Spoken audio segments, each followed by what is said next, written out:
Ikwerre people are Igbos.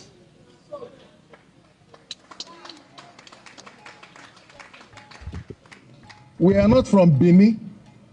What if the identity of an entire people suddenly became a national debate? A delegation from Ikwerre land recently visited the palace of the Oba of Benin, claiming Benin ancestry. But leaders like Livingston Wechie strongly disagree. They insist the truth is something very different. Ikwerre is Igbo. The Ikwerre people are one of the largest ethnic groups in Rivers State, occupying much of the area called Port Harcourt. For decades, scholars, historians, and community leaders have debated their origin. Some argue connections with the ancient Benin Kingdom. Others say evidence points clearly towards Igbo ancestry. The debate resurfaced recently when a delegation of Ikwerre people visited the palace of the Oba of Benin, publicly affirming a Benin origin. And that is why I'm representing the Ikwerre people today and go to Rivers State to tell us that we are Benin, Oba of Benin. For many observers, it was a surprising declaration, but not everyone agrees. Soon after, Livingston Wechie, the President General of Ohanaeze Ndigbo Worldwide Rivers State Chapter, responded. He rejected the claim and argued that the historical, cultural, and linguistic evidence points to an Igbo identity for Ikwerre people. According to him, Ikwerre traditions, language patterns, and ancestry are deeply linked to the broader Igbo heritage. The discussion goes beyond politics. It touches something deeper: identity. Who are the Ikwerre people? Where did they truly come from? And who gets to define that history? As voices like Livingston Wechie and other leaders continue the conversation, the debate remains open. But one thing is certain: history is not just about the past, it's about who we believe we are today. Ikwerre people are Igbos.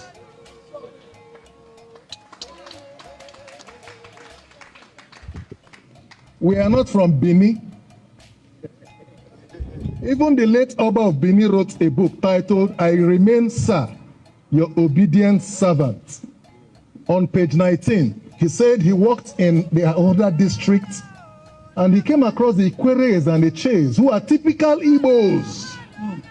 So if the custodian of the Benin heritage could on record say that the Ikwerres and the Ches are typical Igbos, you are going behind to say you are Benin. Man is saying no, you are Igbos. Nobody owns Igbo. And there is no superior Igbo, neither is there an inferior Igbo.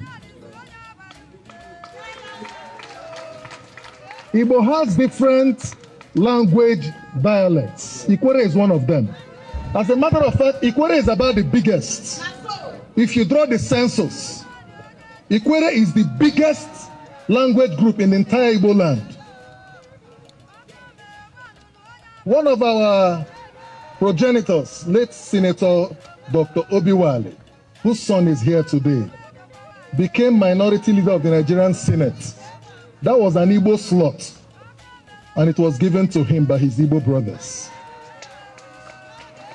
We are not begging, it's not a privilege for us to be Igbo. We are not trying to be Igbo. We are not looking for Igbo to protect us. We are Igbos. You can choose to say whatever you want to say. You can hold any opinion about Livingston, but I dare you. I dare you. Whoever it is, I dare you. So you cannot, because of a post-war script and narrative, come here to undermine our identity. It is a colonial script to divide us, so we become diminished in the face of our neighbors. Our neighbors know our capacity. They know our courage. They know we are a global institution. That Igbos all over the world. Igbos all over the world. We are more than 80 million. I was talking to Chief Mike Okiro earlier on. He was talking to me about a man called Njoku, who is from Kenya.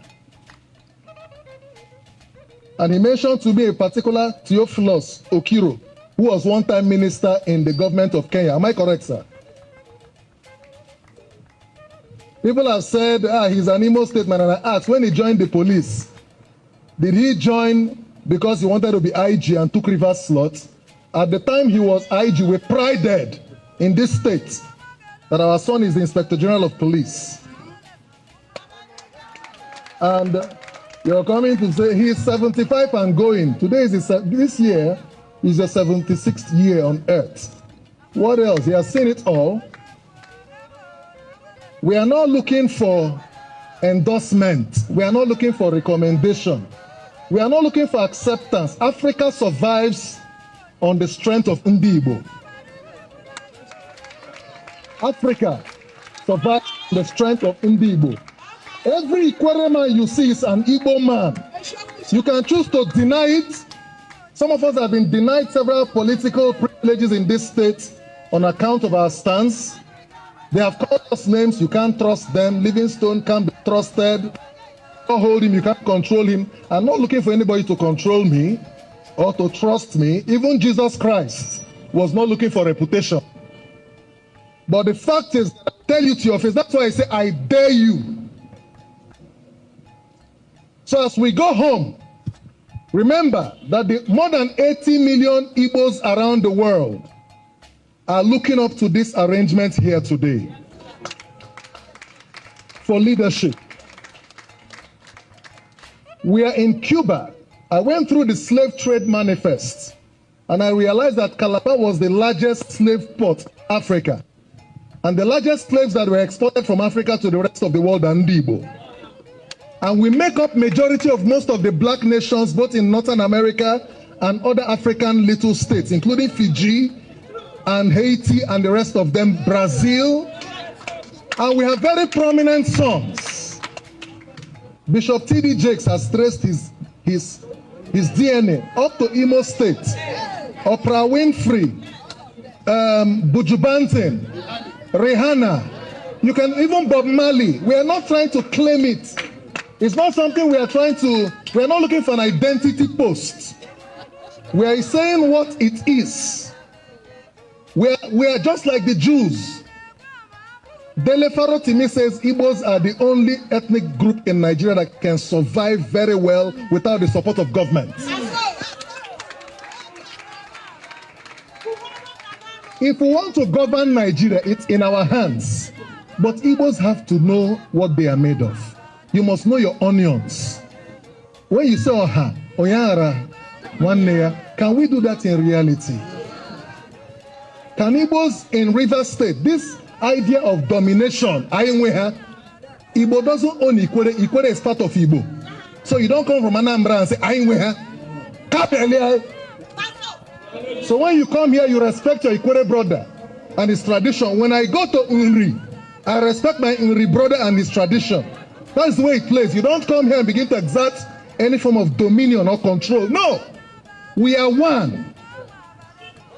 We are. I am because we are. Mbuntu. So we are one.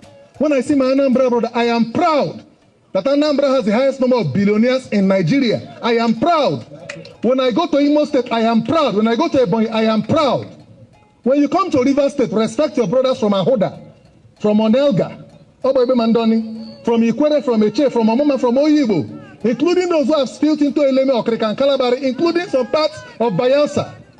And I told him that Ikwerre has an extension in Opobo, even in Boni. That Ikwerre, I was telling our brothers the other day, we have a community in Delta State. There is a kingdom called Ikwerre. There is a kingdom called Ikwerre in Delta State. They migrated from Elele. They have a first-class king. In fact, one of their sons is Dr. Samuel Ajogbe, the one-time director of projects of NDDC, ED project. And he confirmed to me I'm an Elele man, but we are in Delta State by virtue of migration. I wrote an article titled, Indeed, What is Benin About Ikwerre? And I wrote another article titled, Igbo Hates Ikwerre. Igbo Hates Ikwerre, the dummy they sold to us. Captain Elechi Amadi was confronted by Chidi, Professor Chidi Oswago. Why do you hate Igbo? He said, no, I don't hate Igbo. I am Igbo, but what I wrote against was the attitude and the treatment from the Aron people. That was personal. We should not, because there is a project to de-Igbonize the riverine Igbo and make the hinterland Igbo see us as enemies. And so when we come here, we want to subdue them. You cannot. We will keep rising. Although some of us here who are holding on to our heritage may not be much, but we need the support of each other to steer this ship. And if our hinterland Igbo brothers do not show us the reciprocal love and brotherhood, the other Ikwerres who are willing to hold on to this heritage will hold back because they feel you're not giving them the sufficient protection. There are some Igbo leaders in the past who drove this idea of hate and domination. And today we are finding it difficult to believe in each other. So there's a trust deficit. So it has to be a deliberate and a conscious commitment to bring about the Igbo structure so robust, so that, because Satan does not fight one who has no great destiny. The war against Ndigbo is because of the destiny of the Igbos. Our greatness is under attack. We are under existential threat because of the destiny we carry. So you must not see them as Ndi Ikwerre and Ndi Soma. Ndigbo. When somebody comes and says, speak Igbo language, the other time in our meeting at a People's Club, they said, speak Igbo. I started speaking Ikwerre. Yes, Ikwerre is Igbo. And he got offended. He said, no, speak Igbo. I said, no. This is my own Igbo version. You can't impose another one on me.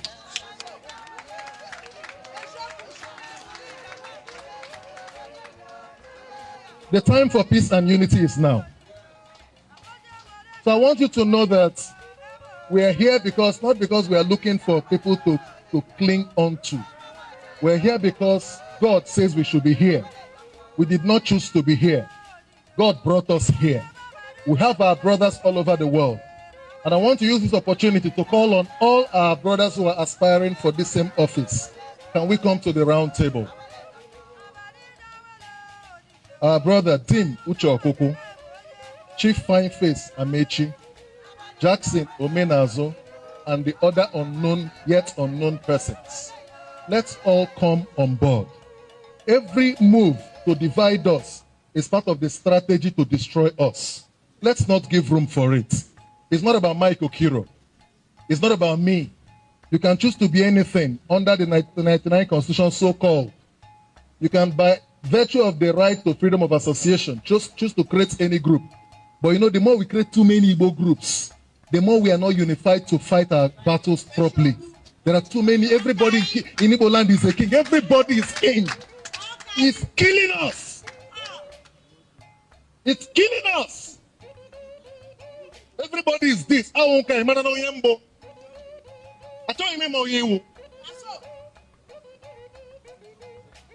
Please, I will rest my case here.